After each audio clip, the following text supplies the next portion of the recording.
पाकिस्तान और बांग्लादेश के दरमियान 15 साल बाद दफ्तर खारिजा सतह पर मुशावरत बहाल। ढाका में मुनक़िदा मुशावरती इजलास में दोनों ममालिक के खारिजा सेक्रेटरीज और वफूद की शिरकत। पाकिस्तानी वफ़द की क़यादत सेक्रेटरी खारिजा आमिना बलूच ने की। फ़रीक़ैन के दरमियान खुशगवार और दोस्ताना माहौल में तामीरी मुज़ाकिरात हुए। सियासी, मुआशी, तिजारती रवाबित बढ़ाने पर इत्तेफाक किया गया। ज़राअत, माहौलियात, तालीम, दिफ़ाई ताउन और अवामी रवाबित पर भी इत्तेफाक। सेक्रेटरी खारिजा आमिना बलूच की ढाका में बांग्लादेश की अबूरी हुकूमत के सरबराह मोहम्मद यूनुस से भी मुलाकात। डॉक्टर यूनुस ने पाकिस्तान और बांग्लादेश के दो तरफा ताल्लुकात पर इजहार ख्याल किया।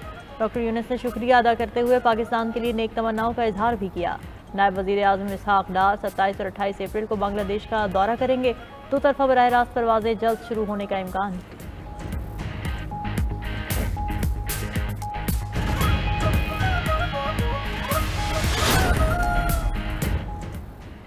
बलूचिस्तान में सड़क मंसूबे के मुखालिफ तंग नजर हैं। बलूचिस्तान का ट्रैक 2000 के करीब जाने निकल चुका है। इस खूनी ट्रैक को हाईवे बनाने जा रहे हैं। वज़ीर आज़म शहबाज शरीफ का इस्लामाबाद में तकरीब से खिताब। कहा, तमाम सूबों को साथ लेकर चलना हुकूमत और मुसल्लह अफवाज का विजन है। बलूचिस्तान के अवाम को ऐसा मंसूबा चाहिए था जो सबके दिल की आवाज़ हो।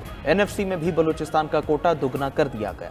कराची, कल्लात, खुजदार और कोयटा शाहरा आला मयार का मंसूबा होगा। वज़ीर आज़म ने मजीद कहा कि टीम वर्क से मुल्क की मईशत मुस्तहकम हो चुकी है। पाकिस्तान तरक्की और खुशहाली के सफ़र पर गामजन है। इस्लामाबाद में तौसी और तज़ीन के मंसूबे जारी हैं। बेहतरीन इक़दामात के लिए मोहसिन नकवी मुबारकबाद के मुस्तहिक हैं। इस्लामाबाद खूबसूरती का गहवारा बनेगा।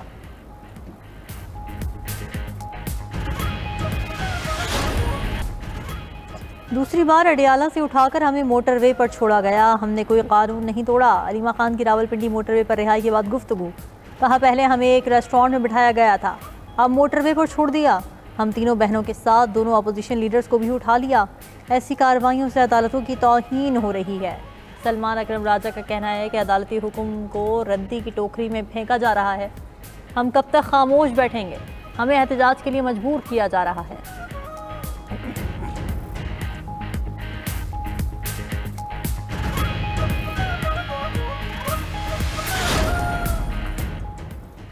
बानी पीटीआई मुल्क की खातिर मुज़ाकरात के लिए तैयार हैं। मुज़ाकरात किसी की ज़ात के लिए नहीं बल्कि मुल्क के लिए हों। वज़ीर आला खैबर पख्तूनख्वा अमीन गंडापुर का लाहौर हाईकोर्ट बार से खिताब। कहा, आज मुल्क कर्जों में डूब चुका है। बानी पीटीआई मुल्क की खुद मुख्तारी चाहते हैं। अवाम की आवाज़ फैसला साजों तक नहीं पहुँच रही। फैसला साजों को लीडर नहीं, गुलाम चाहिए। पीटीआई रहनुमा कोई मुतनाज़िया बात ना करें जिससे तहरीक को नुकसान हो। फ़लस्तीन के मामले पर सबको मिलकर चलना होगा। अमीन गंडापुर का लाहौर हाईकोर्ट बार के लिए 5 करोड़ देने का ऐलान।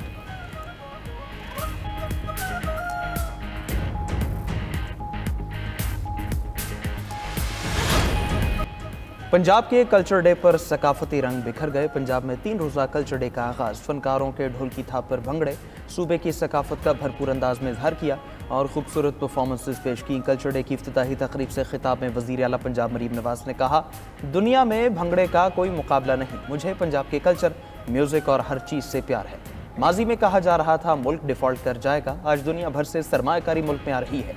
सड़कें बन रही हैं, मुल्क भर में तरक्की हो रही है। स्टॉक मार्केट ने नया रिकॉर्ड कायम किया और महंगाई खत्म हो रही है।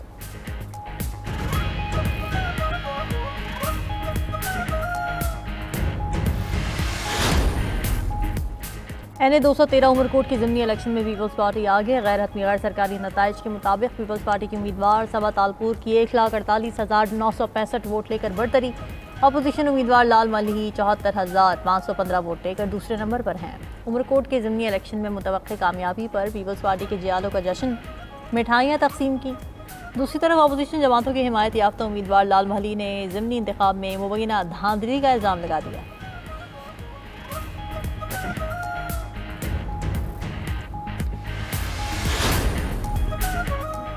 सऊदी वज़ीर दिफा शहजादा खालिद बिन सलमान का वफ़द के साथ ईरान का दौरा। सऊदी वज़ीर दिफा ने सुप्रीम लीडर ईरान आयतुल्लाह ख़ामनाई को सऊदी फरमानरवा शाह सलमान का पैगाम पहुँचाया। तेहरान पहुँचने पर ईरानी मुसल्लह अफ़वाज के chief of staff general Mohammad Bagheri ने सऊदी वफ़द का इस्तकबाल किया। ईरानी मीडिया के मुताबिक आयतुल्लाह ख़ामनाई ने कहा कि ईरान और सऊदी अरब के दरमियान अच्छे ताल्लुकात दोनों ममालिक के लिए फ़ायदेमंद हैं। सऊदी वज़ीर दिफा का दौरा ईरान और अमेरिका के दरमियान जौहरी मुज़ाकरात के दूसरे दौर से पहले हुआ है। ईरानी आर्मी चीफ का कहना है कि सऊदी अरब के साथ दिफाई ताल्लुकात को फ़रोग़ देने के लिए तैयार हैं।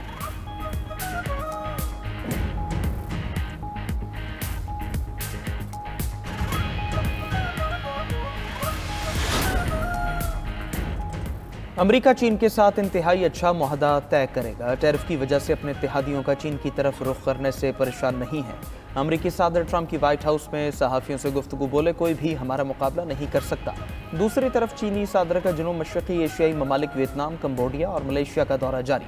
शी जिनपिंग का कहना है जनूब मशरक़ी एशियाई ममालिक अमरीकी गुंडागर्दी के खिलाफ मुज़ाहमत करें। उधर IMF सरबराह क्रिस्टलिना जॉर्जिवा का कहना है ट्रंप टैरिफ से मुतादिद आलमी मईशतों के इम्कानात मादूम हो गए। आलमी मंडियों में उतार चढ़ाव बढ़ रहा है। तिजारती पॉलिसी की गैर यकीनी सूरत हाल दुनिया को खासी महंगी पड़ेगी।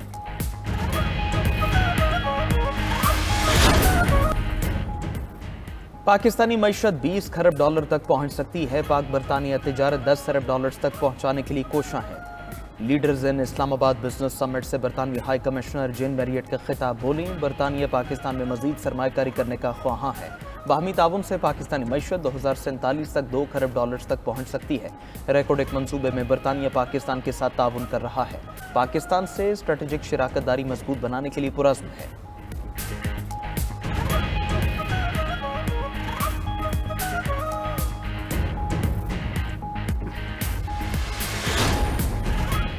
नए माली साल का बजट ईद से पहले पेश करने का फैसला। ज़राए के मुताबिक ईद उल अजहा के पेश नज़र पार्लियामेंट का बजट इजलास कबल अज़ वक्त बुलाने की तजवीज़ सामने आ गई। नया बजट 3 से 5 जून के दौरान पार्लियामेंट में पेश हो सकता है। ईद से 2-3 रोज़ पहले कौमी असम्बली में बजट पेश होने का इम्कान है। नए बजट की मंजूरी का अमल ईद की छुट्टियों के फौरी बाद शुरू कर दिया जाएगा। IMF के साथ नए माली साल के बजट पर मुशावरत की जाएगी। IMF का मिशन मई के दूसरे हफ्ते के दौरान पाकिस्तान पहुंचेगा। सालाना टैक्स रेवेन्यू, तरक्याती बजट समेत अहम अहदाफ की IMF से मंजूरी ली जाएगी।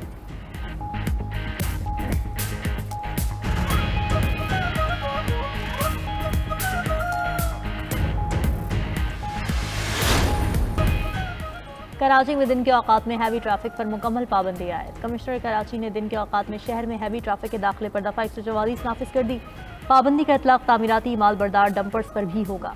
नोटिफिकेशन के मुताबिक हैवी ट्रैफिक को सुबह 6 बजे से रात 10 बजे तक शहर में दाखिले की इजाज़त नहीं होगी।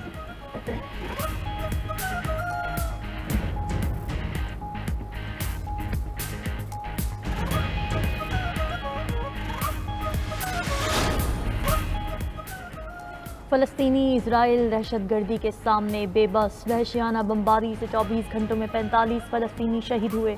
शहदा में फ़लस्तीनी सहाफ़ी समेत एक ही ख़ानदान के 10 अफराद भी शामिल हैं। अलमवासी और खान यूनिस में कई खैमा बस्तियाँ जल कर राख हो गईं। गाज़ा में अब तक शहदा की मजमूई तादाद 51,700 हो गई।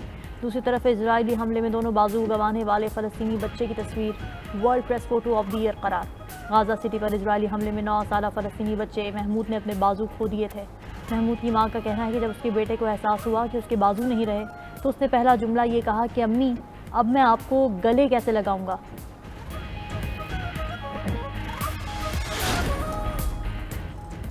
रूस ने अफगान तालिबान को दहशतगर्द तंजीमों की फहरिस्त से निकाल दिया। बरतानवी खबर एजेंसी के मुताबिक रूस की सुप्रीम कोर्ट ने रूसी प्रोसिक्यूटर जनरल की दरख्वास्त पर तालिबान पर रूस की जानिब से आयद पाबंदी मुअत्तल कर दी। रूस ने 2003 में अफगान तालिबान को बज़ाबिता तौर पर दहशतगर्द तंजीम करार दिया था।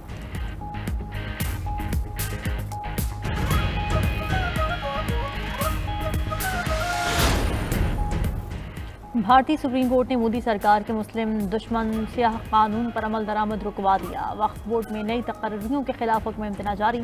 अदालत ने हुक्म दिया कि अगली समात तक ना वक्फ बोर्ड में तकर्री की जाए और ना ही वक्फ ज़मीनों की हैसियत को बदला जाए, जिस पर भारतीय हुकूमत ने सुप्रीम कोर्ट को अगली समात तक वक्फ बोर्ड में नई तकर्रियाँ न करने की यकीन दहानी करा दी। अदालत के अबूरी फैसले के तहत मरकजी हुकूमत को 1 हफ्ते में तफसीली जवाब जमा करवाना होगा।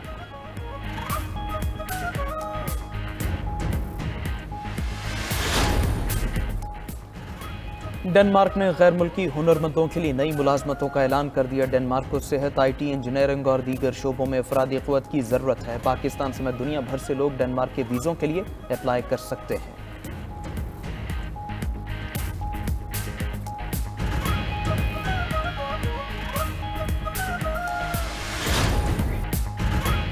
सहमुल की बाबा गुरु नानक इंटरनेशनल कबड्डी कप में पाकिस्तान की कामयाबी। पाकिस्तान ईगल्स ने लॉयंस ऑफ तबरेज़ ईरान को हराकर फाइनल में जगह बना ली। पाकिस्तानी पहलवानों ने 30 के मुकाबले में 46 पॉइंट से कामयाबी हासिल की। कप का फाइनल पाकिस्तान ईगल्स और इंडियन टाइगर्स के माबैन आज खेला जाएगा।